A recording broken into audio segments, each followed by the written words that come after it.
Halo teman-teman, apa kabar semuanya? Pada kesempatan kali ini kita akan membahas mengenai materi sifat pembuktian dan keterbagian. Materi ini merupakan materi awal yang akan kita temui pada saat memasuki mata kuliah teori bilangan. Penjabaran materi ini akan dijabarkan oleh kelompok 1 teori bilangan dari kelas PSMA 2021. Di sini saya akan memperkenalkan anggota dari kelompok 1, yaitu Ahmad Fajri Romadoni, Agatha Anggriani Tumanggor, Audrey Situmorang, Anisha Mardiana, Ayu Widiasari, dan saya sendiri Christine Simantupang. Adapun topik bahasan mengenai sifat pembuktian dan keterbagian terbagi menjadi 6. Yang pertama, konsep atau definisi sistem pembuktian. Yang kedua, contoh soal sistem pembuktian. Yang ketiga, konsep atau definisi keterbagian. Yang keempat, contoh soal keterbagian. Yang kelima, sifat dan teorema keterbagian. Dan yang terakhir, pembuktian teorema keterbagian. Untuk topik bahasan, kita akan mulai menjelaskannya. Saya, Anisha Mardiana, akan menjelaskan tentang konsep atau definisi pembuktian. Di dalam matematika, bukti adalah serangkaian argumen logis yang menjelaskan kebenaran suatu pernyataan. Argumen-argumen ini dapat berasal dari premis pernyataan itu sendiri, teorema-teorema lainnya, definisi, dan akhirnya dapat berasal dari postulat di mana sistem matematika tersebut berasal. Yang dimaksud logis di sini adalah semua langkah pada setiap argumen harus dijustifikasi oleh langkah sebelumnya. Jadi, kebenaran semua premis pada setiap deduksi telah dibuktikan atau diberikan sebagai asumsi. Konsep atau definisi sistem pembuktian. Suatu sistem matematika adalah suatu himpunan bersama-sama dengan satu atau lebih operasi pada himpunan itu. Ditentukan bahwa bintang adalah suatu operasi pada himpunan S. Operasi disebut bersifat tertutup jika P operasi Q elemen S untuk setiap P Q elemen S. Komutatif jika P dioperasikan dengan Q sama dengan Q operasi P untuk setiap P, Q elemen S. Asosiatif jika P operasi Q operasi R sama dengan P operasi Q operasi R untuk setiap P, Q elemen S. Mempunyai unsur identitas jika untuk semua P elemen S ada di I elemen S, sehingga P operasi I sama dengan I operasi P sama dengan P kali I, disebut unsur identitas operasi. Suatu sistem matematika yang terdiri dari himpunan S dan operasi pada S ditunjukkan dengan operasi S. Jika tanda ini adalah operasi kedua pada S, maka bintang koma operasi kedua adalah sistem matematika yang terdiri dari himpunan S, operasi pertama dan operasi kedua. Ditentukan P, Q elemen Z, di mana P disebut kurang dari Q atau Q disebut lebih dari P. Ditulis P kurang Q atau Q lebih P. Jika ada suatu bilangan bulat positif R sehingga Q dikurang P sama dengan R. Bilangan real terbesar X adalah bilangan bulat terbesar kurang dari atau sama dengan X, yaitu X adalah bilangan bulat yang memenuhi X lebih besar sama dengan X, lebih kecil sama dengan X ditambah 1. Suatu himpunan H disebut terurut rapi jika setiap himpunan bagian dari H yang tidak kosong mempunyai unsur terkecil. Baik, selanjutnya di sini saya Ayu Widiasari akan menjelaskan tentang contoh soal sistem pembuktian.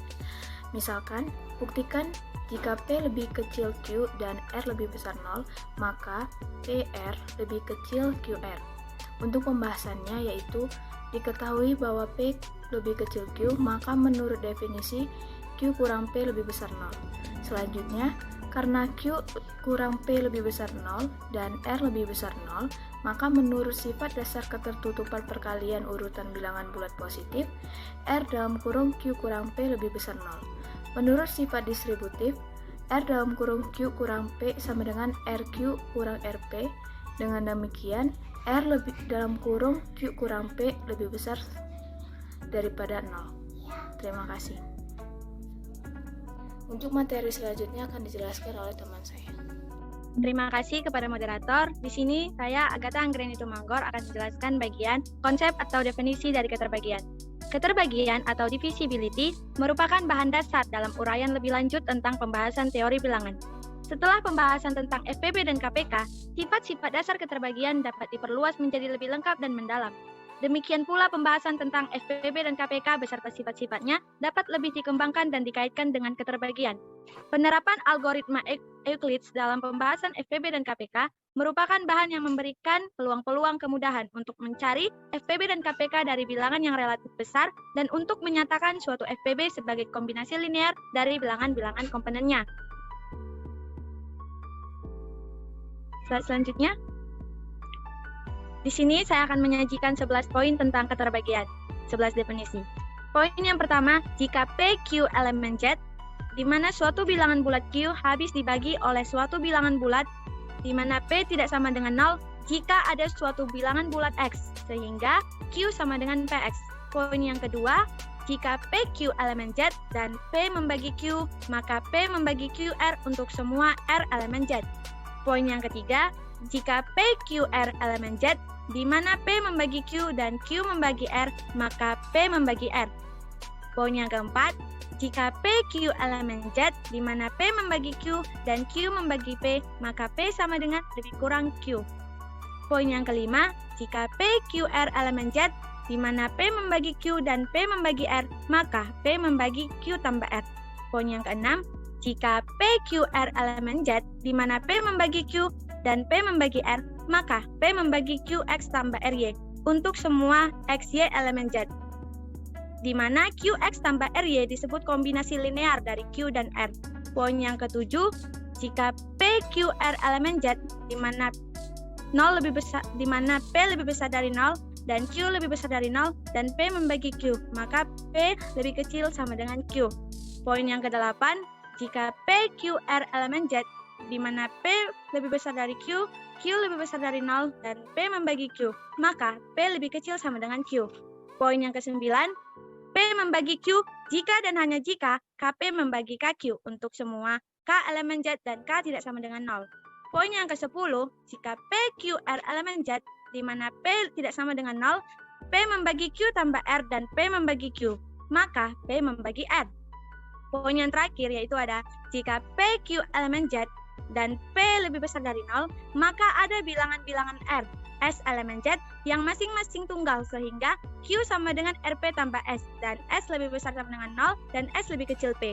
Jika P tidak membagi Q, maka S memenuhi ketidaksamaan, S lebih besar dari 0 dan S lebih kecil dari P. Sekian yang bisa saya sampaikan, terima kasih.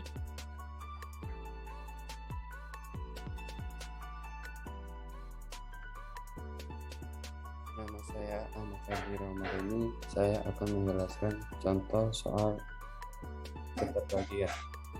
Yang pertama ada 3 habis membagi 18, sebab ada bilangan bulat 6 sehingga 18 sama dengan 3 dikali 6. Selanjutnya ada 8 habis membagi 12, sebab tidak ada bilangan bulat X sehingga 12 sama dengan 18 dikali X.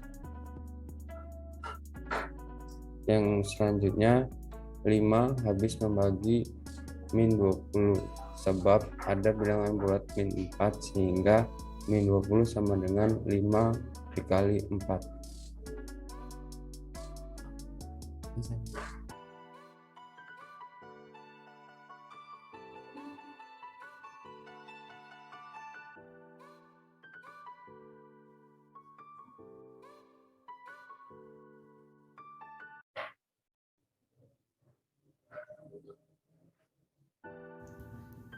Oke, untuk materi selanjutnya yaitu tentang sifat keterbagian dan teorema keterbagian.